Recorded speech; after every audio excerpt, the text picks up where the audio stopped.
माझ्यावर प्रेम करणं म्हणजे माझ्या जवळ येणं. कधी तुला प्रार्थना करावीशी वाटत नाही, माझं नाव घ्यावंसं वाटत नाही. तुला वाटतं मी दूर गेलोय, तरी माझ्याकडे ये.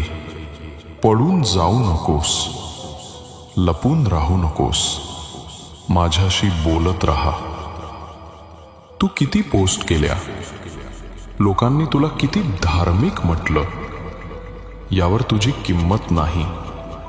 तुझी किंमत इतकीच की पुन्हा पुन्हा तू माझ्याकडे परत येतोस.